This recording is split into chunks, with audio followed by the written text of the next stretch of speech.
Construction projects can have a variety of hazards in the work zone that pose the risk of injury to our engineers and damage to our vehicles. However, most of the incidents affecting our engineers have occurred while just entering, parking, and exiting these work zones. For the next 180 seconds, you will learn some safe practices on how you can better prepare to enter a work zone, park carefully inside it, and then exit properly. Step 1. Preparing entry. Before you go out to any job site, it's important to know where you will enter, park, and exit the work zone. To determine this, start with the current site plans. This may give you an idea of traffic patterns, current work areas, and where possible parking sites might be. If you are still unsure where to enter, exit, and park, talk to the project engineer or the contractor's superintendent on site and ask them for advice to minimize guesswork. Before departing, be sure your seatbelt is always fastened and that you have made all the necessary calls to avoid using your cell phone while driving.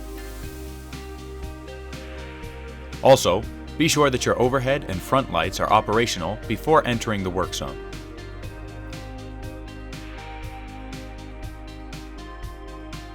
Step 2. Parking in the work zone. When you enter a work zone, be sure to park in an area that is out of the way of traffic and on a level surface.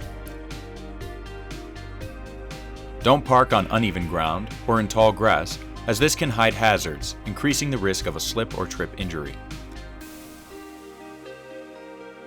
Be sure to park away from other work vehicles.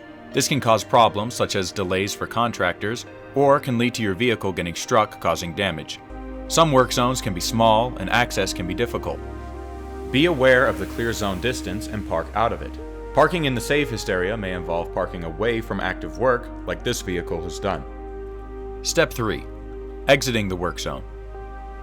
The environment on an active work site is constantly changing. Because of this, it is important that you perform a circle of safety to look for any obstacles around the vehicle, like our maintenance crews do, before entering the vehicle, backing, and exiting the work site. When exiting, your light should be on and you should drive slow until you are out of the work zone.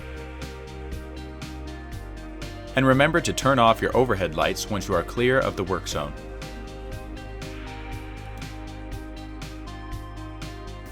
For the last 180 seconds, you've learned how you can prepare to safely enter a work zone, park carefully, and exit properly.